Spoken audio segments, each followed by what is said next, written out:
യൂദായുടെ ലേഖനം 14-15 തിരുവെടുത്ത് എല്ലാവർക്കും മനപാഠമാണ്. ആദാം മുതൽ ഏഴാമനായ ഹനോക്ക് ഇവരെക്കുറിച്ച് കർത്താവ് എല്ലാവരെയും വിധിപ്പാൻ അവർ അപക്വതയോടെ ചെയ്ത ഭക്തിവിരുദ്ധമായ സകല പ്രവൃത്തികളും നിമിത്തവും ഭക്തികെട്ട പാപികൾ തൻ്റെ നേരെ പറഞ്ഞ സകല നിഷ്ഠൂരങ്ങളും നിമിത്തവും ഭക്തികെട്ടവരെയൊക്കെയും ബോധം വരുത്തുവാനും 1000 വിശുദ്ധന്മാരോട് കൂടെ വന്നിരിക്കുന്നു എന്ന് പ്രവചിച്ചു. യൂദ ഇവിടെ ഓർപ്പിക്കുന്നത് ഹാനോക്ക് പ്രവചിച്ചെന്ന. എന്തുവായി ഹാനോക്ക് പ്രവചിച്ചത്? ഇന്ന് രാത്രിയിലെ പ്രധാന വിഷയം അതാ, ഹാനോക്കിൻ്റെ പ്രവചനം. എന്തോ പ്രവചിച്ചു? ഈ തിരുവെഴുത്തിനെ അടിസ്ഥാനമാക്കി ഇന്ന് രാത്രി നമുക്ക് ശാന്തമായിട്ട് ചിന്തിക്കാം. ഒരിക്കൽ കൂടി കരം ഉയർത്തി ദൈവത്തെ മഹത്വപ്പെടുത്താം. ശക്തിയോടെ ദൈവത്തെ ഒന്ന് മഹത്വപ്പെടുത്തിയാണ്. വരുമേ തിരുവായി മൊഴിഞ്ഞവൻ അരുളിയപ്പോൾ വചനം നിറവേറ്റാൻ വന്നു സഭയച്ച്. മൈക്ക് ശരിയല്ല, ആദ്യം തന്ന മൈക്കുന്നല്ല. അല്ല, ഞാൻ ശരിയാക്കി വെച്ചു.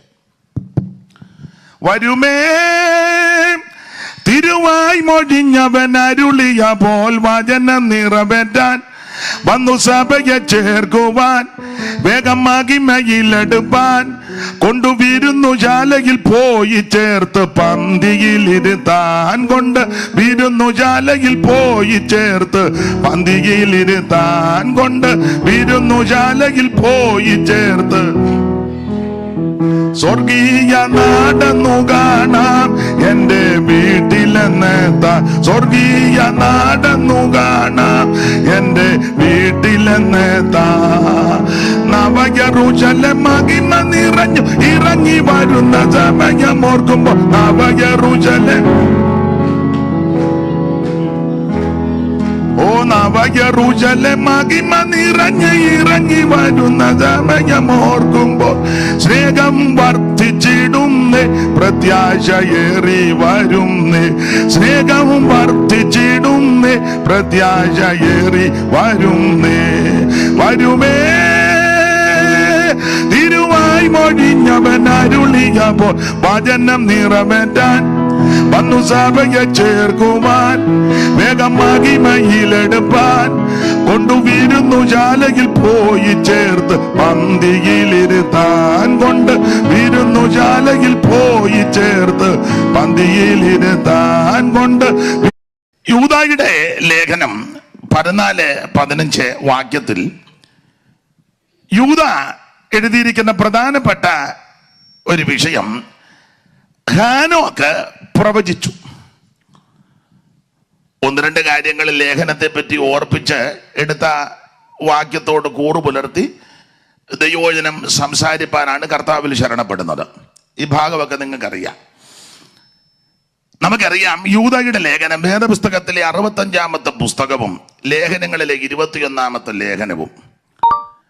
വളരെ ഈടുറ്റ ഒരു ലേഖനമാണ് യൂദായുടെ ലേഖനം. വേദപുസ്തകം പഠിക്കുമ്പോൾ യൂദ പലതുണ്ട്. അതുകൊണ്ട് ഒരു ഭാഗത്ത് എടുത്തു പറഞ്ഞു ഇസ്കരിയോത്ത അല്ലാത്ത യൂദ. പുള്ളിയെ അത്ര തൃപ്തിയല്ല, ക്ലിയർ ആക്കി. ഭരണാധികാരികളോട് എതിർത്ത ഒരു യൂദയെ പറ്റി അപ്പോസ്തല പ്രവൃത്തി വായിക്കുന്നുണ്ട്. അധികാരികളോട് ഉടക്കുണ്ടാക്കിയ യൂദ. യെരുശലേം സഭ കൂടിയപ്പോൾ അവിടെ ഒരു യൂദ നമ്മൾ കാണുന്നുണ്ട്. അങ്ങനെ പല യൂദയുണ്ട്. സാധാരണ ഈ പേര് പിള്ളേർക്കിടാൻ എല്ലാവരും ഒന്നും മുതിരാറുമില്ല. മോൻ്റെ പേരെന്നാ? യൂദാസ്. വലിയ താല്പര്യമില്ല. എന്നാൽ ചിലരുടെ സ്വഭാവം വെച്ച് അത് ഇടേണ്ടതായിരുന്നു. ചിലരുടെ സ്വഭാവം വെച്ച് അവർക്ക് ഈ ചൗമേലിച്ചാൻ വന്നു. ദൈവത്തിന് മഹത്വം. ദൈവം അനുഗ്രഹിക്കട്ടെ. സോറി, ഇപ്പോഴാ കണ്ടേ. ശ്രേഷ്ഠ ദൈവരാസനെ ഓർത്ത് ദൈവത്തെ സ്തുതിക്കുന്നു. അച്ചാനപ്പം വന്ന് കറ്റോട്ടിന്ന് കുറ്റൂരിന്ന്.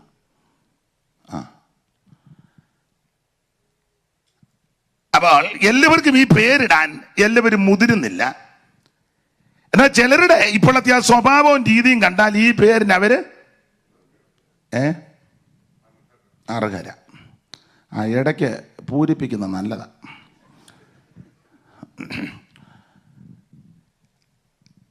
യൂദായുടെ ലേഖനം വളരെ ഈടുറ്റ ലേഖനമാണ്. ഈ യൂദ നമുക്കറിയാം യേശു ക്രിസ്തുവിൻ്റെ അർത്ഥ സഹോദരനാകുന്ന യൂദ എന്ന് പറഞ്ഞാൽ അമ്മയൊന്ന, ജനനം രണ്ട് വിധത്തില്. യേശുക്രിസ്തുവിന്റെ തിരുജനനം വചനം ജഡമായി തീർന്നവനാ. എന്നാൽ ഈ യൂദ യോസേപ്പിനാൽ മറിയ ഗർഭവതിയായി ജനിച്ച യൂദയ. നമ്മുടെ കർത്താവാകുന്ന യേശുക്രിസ്തുവിനെ പ്രസവിച്ച അനന്തരം അമ്മ വീണ്ടും മക്കളെ പ്രസവിച്ചു. അതുകൊണ്ട് വേർപെട്ട ദൈവമക്കൾ, വചനം പഠിച്ച ദൈവമക്കൾ, വചനത്തിൽ അടിസ്ഥാനപ്പെട്ട ദൈവമക്കൾ മറിയത്തെ നിത്യകന്യകയായി ഉൾക്കൊള്ളാത്തത്. അമ്മയോട് ഉടക്കുണ്ടായിട്ടല്ല, നല്ല അമ്മയാ, വിവരമുള്ള അമ്മയാ, അറിവുള്ള അമ്മയാ, പരിജ്ഞാനമുള്ള അമ്മയാ, പക്വതയുള്ള അമ്മയാ. ഇതുപോലെ മാന്യയായ ബഹുമാനിക്കപ്പെട്ടൊരു അമ്മ വേറെ ഇല്ലെന്നാ എൻ്റെ പക്ഷം. പക്ഷേ നിത്യകന്യകയല്ല. നമ്മുടെ കർത്താവാകുന്ന ക്രിസ്തുവേശുവിനെ പ്രസവിച്ച അനന്തരം അമ്മ വീണ്ടും മക്കളെ പ്രസവിച്ചു. ഒരു വാക്യം തെളിവിന് വായിച്ചു, ധാരാളമുണ്ട്. 6:3 മർക്കോസ്. പെട്ടെന്ന് ഒത്തിരി വാക്യം വേണ്ടല്ലോ. അരിയെല്ലാം ബന്ധമൊന്നും പിടിച്ച് ഞാൻ കണ്ടു, ഒന്ന് ഞെക്കിയാൽ മതിയല്ലോ. 6:3 വായിരെ. ഇവൻ മറിയയുടെ മകനും യാക്കോബ്, യോസേ, യൂദ, ശിമോൻ ഷീന്നുണ്ടോ? ഉള്ളതാട്ടെ. വായിച്ചോ. എന്നിവരുടെ സഹോദരനുമായ തച്ചനല്ലയോ? അപ്പോൾ വളരെ ശ്രദ്ധിക്കണം. നമ്മുടെ കർത്താവാകുന്ന ക്രിസ്തുവേശുവിനെ പ്രസവിച്ച അനന്തരം അമ്മ മറ്റു മക്കളെയും പ്രസവിച്ചു. അതുകൊണ്ട് മറിയം നിത്യകന്യകയല്ല. അറിയായ്മയുടെ കാലത്ത് അങ്ങനെയൊക്കെ വിശ്വസിക്കുകയും അപേക്ഷിക്കുകയൊക്കെ ചെയ്തിട്ടുണ്ട്. ഇപ്പോഴത്തെ പോക്ക് കണ്ടിട്ട് മിക്കവാറും ഇനിയും അപേക്ഷിക്കാൻ സാധ്യതയും ചിലര് ഉണ്ട്. അങ്ങനെ പൊയ്ക്കൊണ്ടിരിക്കുക. അപ്പോൾ ഈ യൂദ യേശുക്രിസ്തുവിന്റെ അർത്ഥ സഹോദരനാകുന്ന യൂദ തന്നെയല്ല, യൂദ വിവാഹിതനായിരുന്നെന്ന ഈ യൂദ. കാരണം കൊരിന്ത്യലേഖനം നമ്മൾ പഠിക്കുമ്പോൾ ഖേബാവും ശേഷം അപ്പോസ്തലന്മാരും യേശുവിൻ്റെ സഹോദരന്മാരും അങ്ങനൊരു പ്രയോഗമുണ്ട്. ചെയ്യുന്നത് പോലെ ഭാര്യയായ ഒരു സഹോദരിയുമായി പോകുവാൻ ഞങ്ങൾക്കും. അപ്പൊ യേശുവിൻ്റെ സഹോദരന്മാരെന്നൊരു പ്രയോഗമുള്ളത് കൊണ്ട് ഇദ്ദേഹം വിവാഹം കഴിച്ചയാളാ. നിങ്ങൾ അത് പറഞ്ഞപ്പോൾ എന്നെ നോക്കി പേടിപ്പിക്കുന്നേ. യേശുക്രിസ്തുവിന്റെ അർത്ഥ സഹോദരൻ. അത് അധികം വിവരിക്കുന്നില്ല. ഈ ലേഖനത്തിന്റെ 1-2 വിശേഷത, എൻ്റെ വിഷയം അതല്ലെങ്കിലും 1-2 കാര്യങ്ങൾ മുഖവര പറയണമല്ലോ. ഈ ലേഖനത്തിന്റെ 1-2 വിശേഷത, ഇതിനെപ്പറ്റി അഭിപ്രായം പറഞ്ഞ ആൾക്കാർ പറഞ്ഞിരിക്കുന്നത് ചെറിയ ലേഖനമാ, പക്ഷേ ഭയങ്കര ആഴമായി ലേഖനത്തിൽ കഴമ്പുണ്ട്. ഈ ലേഖനം വായിച്ച യോഹന്നാന്റെ 3-ാം ലേഖനവും 2-ാം ലേഖനവും യൂദയുടെ ലേഖനവും ഒക്കെ പറ്റി ചില പോസ്റ്റ് കാർഡ് പണ്ടൊക്കെ അങ്ങനെ ആണല്ലോ, ചെറിയ കാർഡിൽ ഒത്തിരി എഴുതാനൊക്കെ. ഇല്ലെങ്കിൽ എഴുതും പോലെ പോസ്റ്റ് കാർഡ് എഴുതാൻ പറ്റുമോ? ഇല്ലെങ്കിലും അറിയാൻ മേല. കാർഡ് എടുത്ത് ഊപ്പാട് വന്നേച്ചാ ഇങ്ങോട്ട് അമേരിക്ക വന്നേ. ഇപ്പോൾ കാർഡും അറിയാൻ മേല, ഇല്ലെങ്കിലും പക്ഷേ ഇല്ല അങ്ങോട്ട് തുപ്പല്. എനിക്ക് ഈ ഗവൺമെൻറ് കാണുമ്പോൾ ആ സങ്കടം. പക്ഷേ ഇല്ല, തൂത്തൊട്ടിച്ച കക്ഷികളൊക്കെ ഇതിനകത്തുണ്ട്. ഇപ്പം ഇല്ലെങ്കിലും അറിയാൻ മേല, ഒന്നും അറിയാൻ മേല. പണ്ട് ഒരുത്തൻ ഗൾഫിൽ വന്നേച്ച് നാട്ടിൽ വന്നേച്ച് തെങ്ങ നോക്കി വെച്ചപ്പോൾ ഇതെന്നാ കായാണ്. അപ്പോൾ ഒരുത്തൻ പറഞ്ഞു, നീ ഇത് മോട്ടിച്ചേനല്ലയോ നാട് വിട്ടു പോയേ.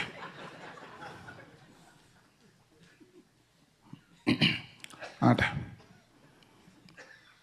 അപ്പൊ എന്തായാലും ഈ ലേഖനം പോസ്റ്റ് കാർഡ് പോലെ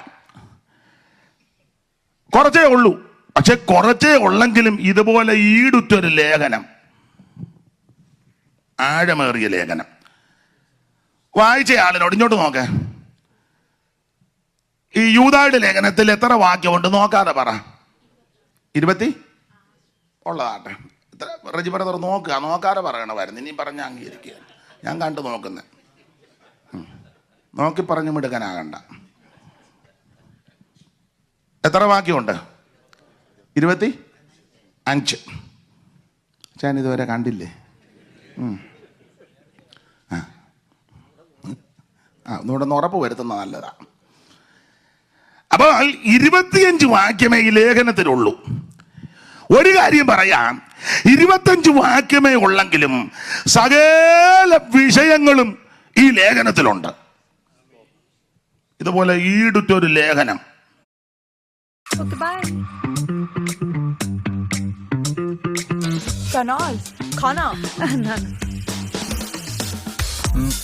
नाइट टाइम है, नो क्रेविंग, डाइटिंग।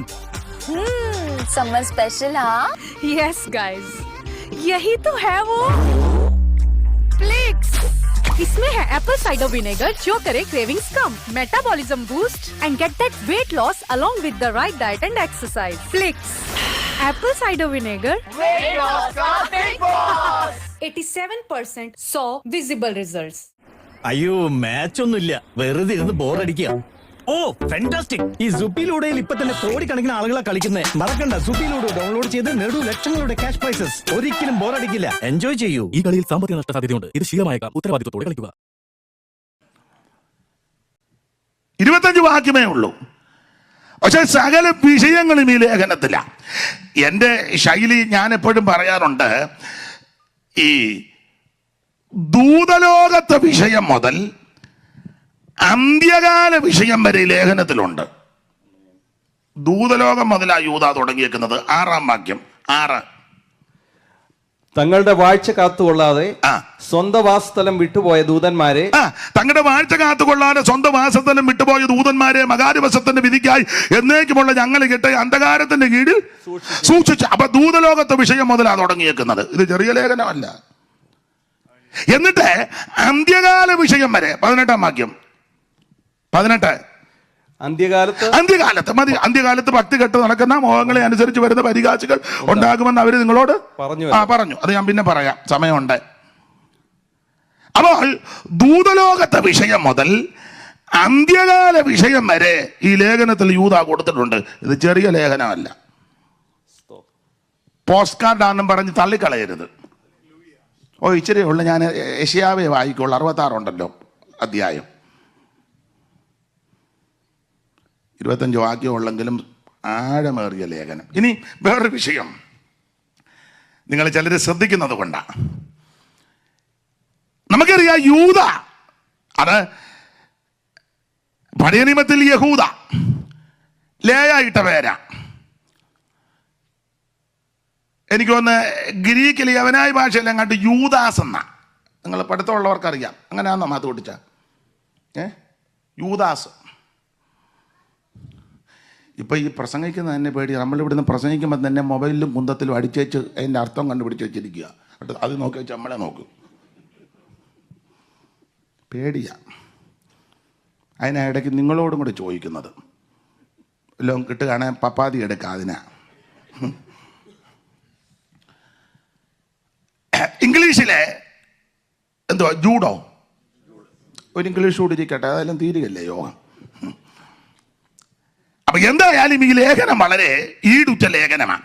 ഈ വാക്കിന്റെ അർത്ഥം ലേയായിക്ക് യാക്കോബിൽ കൂടി 4ാമത് ജനിച്ച കുട്ടിയാണ് യഹൂദ. മൂത്തവൻ രൂബേൻ, 2ാമത്തവൻ ശിമിയോൻ, 3ാമത്തവൻ ലേവി, 4ാമത്തവൻ യഹൂദ ജനിച്ചപ്പോൾ ലേയ പറഞ്ഞു, ഞാൻ ഇനിയും എൻ്റെ ദൈവത്തെ യഹോവയെ സ്തുതിക്കും. അങ്ങനല്ലേ എഴുതിയേക്കുന്നത്. വായിച്ചേ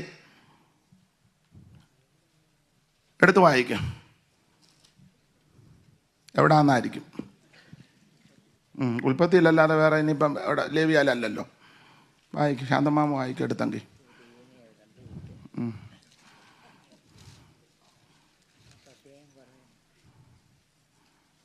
കഴിഞ്ഞ പ്രാവശ്യം പറഞ്ഞ അമ്മാമ്മയുടെ ഒരു വെടിക്കുള്ള സാധനം ഉണ്ടെന്നാണല്ലോ, അതിൻ്റെ ഓർമ്മയിലുണ്ട്.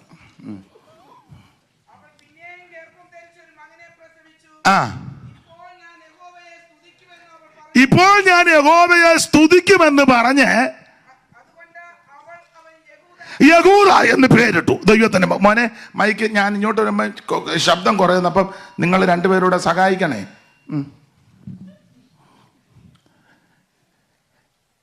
ഞാൻ ഇനിയും യഹോവയെ സ്തുതിക്കും. നിങ്ങൾ ആ ലേഖനം പഠിച്ചേ. ഈ വാക്കിന്റെ അർത്ഥം യഹോവയെ സ്തുതിക്കും, ദൈവത്തെ സ്തുതിക്കും, ദൈവത്തിന് മഹത്വം, ദൈവത്തിന് സ്തുതി. ഈ ലേഖനം അവസാനിപ്പിക്കുന്നത് ദൈവത്തെ മഹത്വപ്പെടുത്തിക്കൊണ്ട പേര് പോലെ. 24-25 വാക്യം വായിച്ചേ. വീഴാതെ വണ്ണം നിങ്ങളെ സൂക്ഷിച്ചു തന്റെ മഹിമാസന്നിധിയിൽ കളങ്കമില്ലാത്തവരായി ആനന്ദത്തോടെ നിർത്തുവാൻ ശക്തിയുള്ള നമ്മുടെ കർത്താവായ യേശുക്രിസ്തുവിനും നമ്മുടെ രക്ഷിതാവായ ഏകദൈവത്തിനും തന്നെ. അടുത്ത വാക്യം, സർവകാലത്തിനും മുമ്പും ഇപ്പോഴും സദാകാലത്തോളം മഹിമയും ബലവും അധികാരവും ഉണ്ടാകുമാറാകട്ടെ. തേജസ്സും ബലവും മഹിമയും. വാക്കിന്റെ അർത്ഥം പോലെ ലേഖനം അവസാനിപ്പിച്ചേക്കുന്നത്. സ്തോത്രം. ആ പേര് പോലെ തന്നെ ലേഖനം കൊണ്ട് അവസാനിപ്പിച്ച് യഹോവയെ സ്തുതിക്കും. ലേഖനം നിർത്തുന്നത് ദൈവത്തെ മഹത്വപ്പെടുത്തിയ. നമ്മുടെ ജീവിതം ദൈവത്തിന് മഹത്വമായിരിക്കണം. എത്ര സുഖകരമായിട്ടാണ് എഴുതി വെച്ചേക്കുന്നേ. നമ്മൾ ആള് കളിച്ചിരിക്കുക, വല്ലപ്പോഴും ഇങ്ങനെ കൈ അനക്കും ചത്തിട്ടില്ലെന്ന് അറിയിക്കാൻ. ചത്തിട്ടില്ല. പേരുമായിട്ടും ഈ പ്രമാണമായിട്ട് യാതൊരു ബന്ധവും ഇല്ല. പെന്തിക്കോസ് എന്നാ പേര്. പണ്ട് ML ജോർജ് കുട്ടിയുടെ അപ്പം പറയുമായിരുന്നു, പെന്തിക്കോസ് അല്ലടാ ഉന്തിക്കോസ്. പെന്തിക്കോസിന്റെ ഒരു അനുഭവം ഇല്ല. വല്ല കാലത്തും ഒന്ന് ഞെട്ടും. 2.5 മണിക്കൂറത്തെ യോഗത്തിൽ നടക്കുന്ന സംഭവം 3 ഞെട്ടല്. അതാണോ പെന്തിക്കോസ്? ഈ പേര് പോലെ തന്നെ ആ ലേഖനം കൊണ്ട് അവസാനിപ്പിച്ചിരിക്കുക ദൈവത്തിന് മഹത്വം. വളരെ ആഴമേറിയ ലേഖനം. അധികം വിവരിക്കുന്നില്ല. ലേഖനമല്ലല്ലോ നമ്മുടെ വിഷയം. അപ്പോൾ ദൂതലോകത്തെ വിഷയം മുതൽ അന്ത്യകാല വിഷയം വരെ ഈ ലേഖനത്തിൽ യൂദാ രേഖപ്പെടുത്തിയിട്ടുണ്ട്. വാഴ്ച കാത്തുകൊള്ളാതെ സ്വന്തം വാസസ്ഥലം വിട്ടുപോയ ദൂതന്മാര്. അപ്പോൾ സ്ഥാനഭ്രംശം സംഭവിച്ച ദൂതലോകത്തെ വിഷയം മുതൽ ദൂതന്മാരെ തുടങ്ങിയ യൂദാ അങ്ങോട്ട് തുടങ്ങിയിരിക്കുന്നത്. ഈ വാക്യം തർക്കമുള്ള വാക്യമാ, വാദം നടക്കുന്ന വാക്യമാ. അങ്ങനെ അതല്ല മുഴുവൻ തർക്കം. ഇപ്പൊ എല്ലാം കണ്ണനും തർക്കവും ഒക്കെയാ. കണ്ണനത്തിലാ തുടങ്ങുന്ന, പക്ഷെ അവസാനം തെറി വിളിച്ചാ നിർത്തുന്നത്. അതെ. സഭ മഹോദരത്തിന് മുമ്പ് എടുക്കപ്പെടുമോ അതോ മഹോദരവത്തിന്? ഇതാ തുടങ്ങിയത്. അവസാനം 2 കൂട്ടരും തോക്കാതെ തർക്കിച്ചു വന്ന് പറഞ്ഞ് എനിക്ക് നിന്നെ അറിയാം.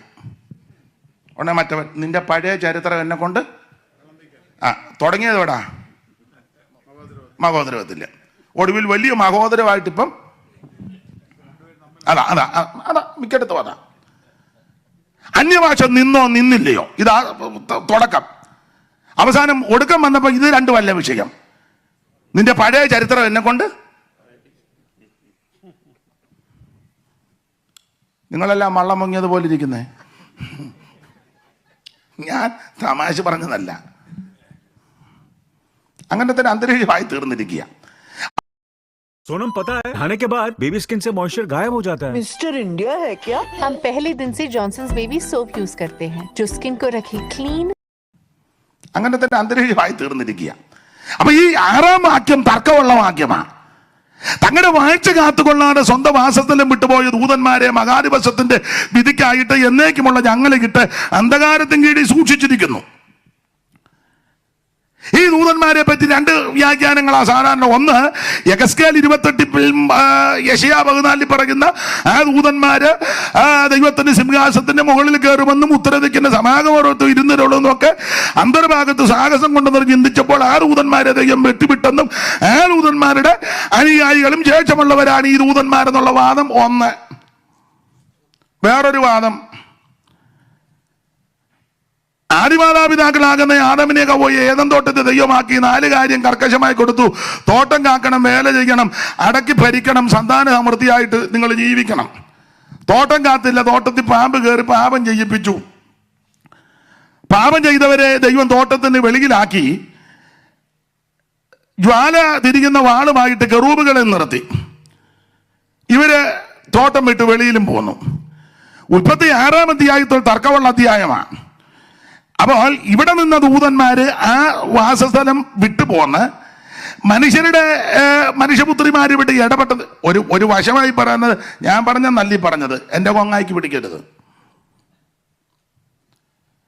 അപ്പോൾ ആ ദൂതന്മാര് വന്ന് ഇവരുമായിട്ട് ഇടപെട്ടെന്നും അങ്ങനെ നെഫിലിം മല്ലന്മാര് പ്രത്യേക ടൈപ്പ് ഉണ്ടായെന്നും അപ്പോൾ ദൈവം തമ്പുരാൻ ആ ദൂതന്മാരെ പിടിച്ചു കെട്ടി ബന്ധിച്ചെന്നും ഏദൻ തോട്ടത്തെ കീഴ്മേൽ മറച്ചെന്നും ഒരു നദി 4ആയിട്ട് പിരിഞ്ഞത് 2 എണ്ണം മേളിൽ കൂടെ ഒഴുകുന്നെന്നും 2 എണ്ണം കീഴേ കൂടെ ഒഴുകുന്നെന്നും യഹസ്കേലിലെ വാക്യം വെച്ച അങ്ങനെ ഇതിനെ കീഴ്മേൽ മറച്ചെന്നും ഈ ദൂതന്മാരെ പിടിച്ച് ബന്ധിച്ചെന്നും ഇങ്ങനെ വേറൊരു വാദം. ഞാനിപ്പം ഇതൊന്നും പറയാനല്ല, ഞാൻ പറഞ്ഞു വന്നത് ദൂതലോകത്തെ വിഷയം മുതൽ യൂദ തുടങ്ങിയെന്ന. എന്നാൽ ഇടയ്ക്കൊരു കാര്യം പറയാം. പാപം ചെയ്ത ദൂതന്മാരെ പിടിച്ചു കെട്ടി ബന്ധിച്ചു.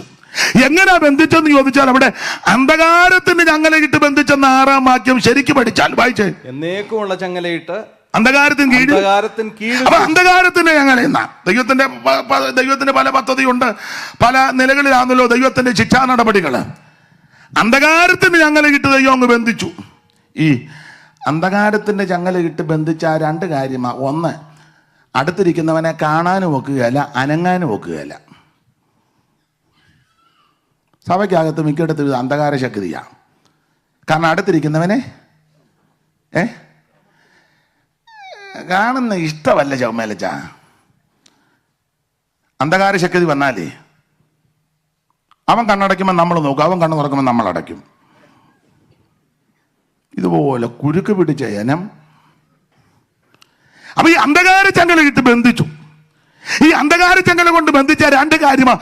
ഒന്ന്, എന്റെ ഭാഷയിൽ അങ്ങ് പറയുകയാ, അനങ്ങാനും ഒക്കത്തില്ല, അടുത്തിരിക്കുന്നവനെ. വായിച്ചോ 10:22 പുറപ്പാട്, തെളിവ്. അറിവുള്ള നിങ്ങൾക്കിതെല്ലാം അറിയാം, ഞാനൊന്ന് ഓർപ്പിക്കുന്നതേ ഉള്ളൂ. നിങ്ങൾക്കിത് മുഴുവനും അറിയാം, ഇതിന്റെ അപ്പുറം അറിയാം. മോശ തന്റെ കൈ ആകാശത്തേക്ക് നീട്ടി മിസ്രയീം ദേശത്തേക്ക് 3 ദിവസം കൂരിരുട്ടു. അന്ധകാരം 3 ദിവസം കൂരിരുട്ട്, 3 ദിവസം കൂരിരുട്ട് അന്ധകാരം. 3 ദിവസത്തേക്ക്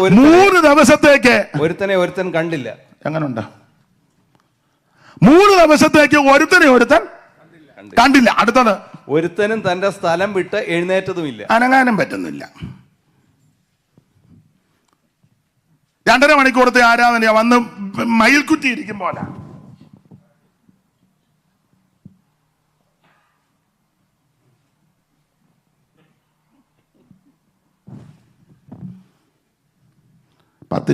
നിനക്ക് 10:22 ദൈവത്തിന് മഹത്വം. അതെ, നമ്മുടെ വിഷയമല്ലല്ലോ. അവ ഈ പാപം ചെയ്ത ദൂതന്മാരെ പിടിച്ച് ദൈവം അന്ധകാര ശക്തിയാൽ അന്ധകാര ചങ്ങല കൊണ്ട് ബന്ധിച്ചിട്ടു. അപ്പോൾ ദൂതലോകത്തെ വിഷയം മുതൽ അന്ത്യകാല വിഷയം വരെ ഈ ലേഖനത്തിൽ യൂദ തെളിയിച്ചിരിക്കുക ഈടുറ്റ ലേഖനമാണ്. മാത്രമല്ല ഈ ലേഖനത്തിന്റെ വേറൊരു വിശേഷത, ഈ യൂദയോട് ബന്ധപ്പെട്ട് പഠിച്ചാൽ തന്നെ പരിചയപ്പെടുത്തുന്നത് തന്നെ വളരെ താഴ്മയും വിനയവും മനോഭാവം. യൂദായുടെ മനോഭാവം 1-ാം വാക്യം വായിച്ചേ. യേശുക്രിസ്തുവിന്റെ ദാസനും. ഞാനോ നിങ്ങളോ വല്ലോ ആരെന്നെങ്കിലും എഴുതുന്നത് യേശുക്രിസ്തുവിന്റെ ഓൺ ബ്രദർ എന്നേ എഴുതുള്ളൂ.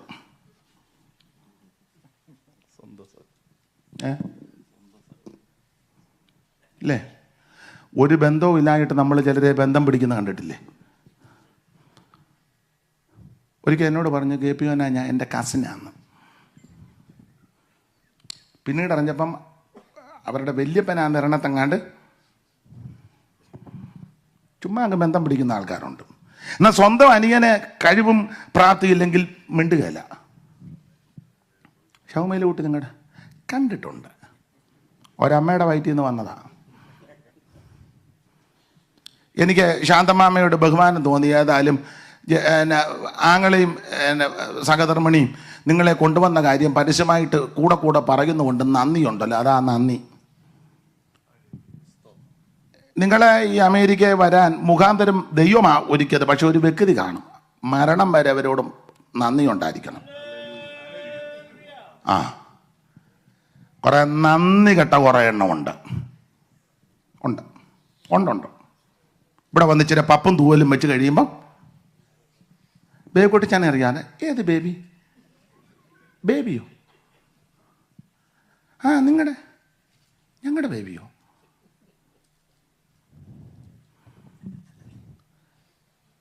എല്ലാവരും എടുക്കപ്പെട്ടതാണോ ആ സൈഡിൽ, അതോ ഞാൻ അങ്ങോട്ട് വരാം? നന്ദി വേണം.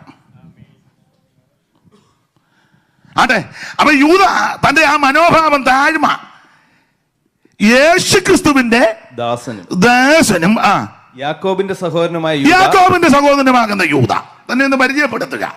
യേശുക്രിസ്തുവിന്റെ ദാസൻ. നമ്മളന്ന് എന്തെല്ലാം വിശേഷതകൾ തന്നെയല്ല, തൻ്റെ മനോഭാവം നിങ്ങളെ ലേഖനത്തിൽ ചിന്തിച്ചേ.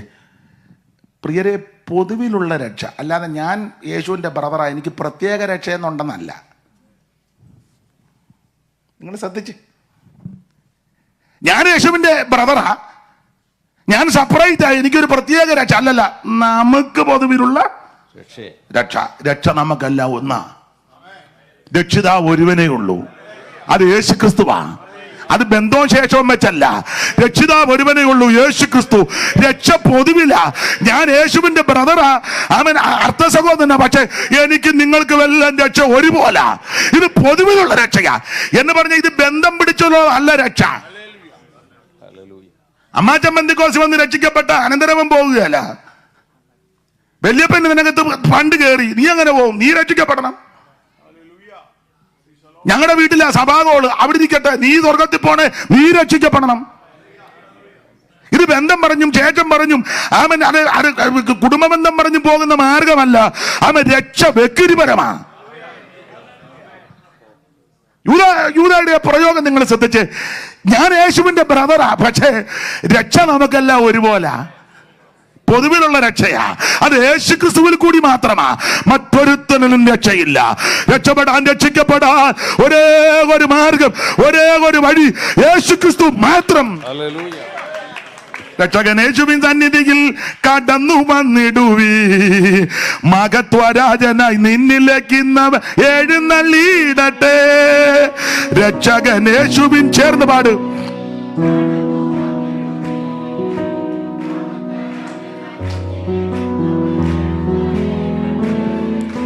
വാഗ്ദത്തം പോലവൻ ഇന്നിവിടെ ആഗതനായിട്ടുണ്ട്. ആകൃത്യമൊക്കെയും അനുതാപത്തോടേറ്റു പറയുവീൻ. ആമേൻ. വാഗ്ദത്തം പോലവൻ. Reload your life. I'm always on the move, even on heavy flow periods. Thanks to Stay Free Advance.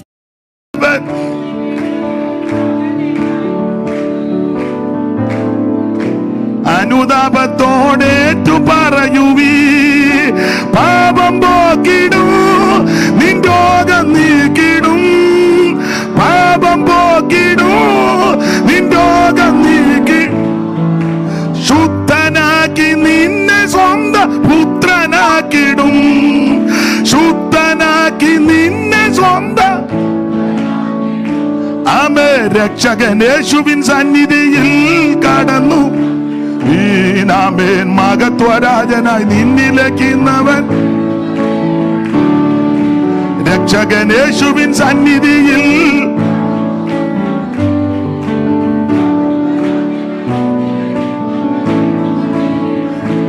കരമുയർത്തി ദൈവത്തെ മഹത്വപ്പെടുത്തേ. ഒന്ന് രണ്ട് കാര്യം കൂടെ പറഞ്ഞാൽ ഭാഗം വിടാ, ഇല്ലെങ്കിൽ ഇന്ന് ലേഖനത്തെ പറ്റി മാത്രം പറയേണ്ടി വരും. എടുത്ത വാക്യത്തോട് കൂറ് പുലർത്താൻ ചിലപ്പോൾ ഒത്തൊന്നും വരികയില്ല. അപ്പം ആ യൂദയുടെ മനോഭാവം, ആ താഴ്മ, യേശുക്രിസ്തുവിന്റെ ദാസന. രണ്ട്, ഞാൻ ബ്രദറാന്നോർത്ത് എനിക്ക് പ്രത്യേക രക്ഷയും പരിഗണനയൊന്നുമില്ല. രക്ഷ എല്ലാവർക്കുമാ. അത് പൊതുവിലുള്ള രക്ഷയാ. ഞങ്ങളുടെ കുടുംബക്കാർക്ക് പ്രത്യേക രക്ഷയൊന്നും ഇപ്പൊ ഈ സഭയിലെല്ലാം കുടുംബവാഴ്ചയാണല്ലോ അല്ലേ?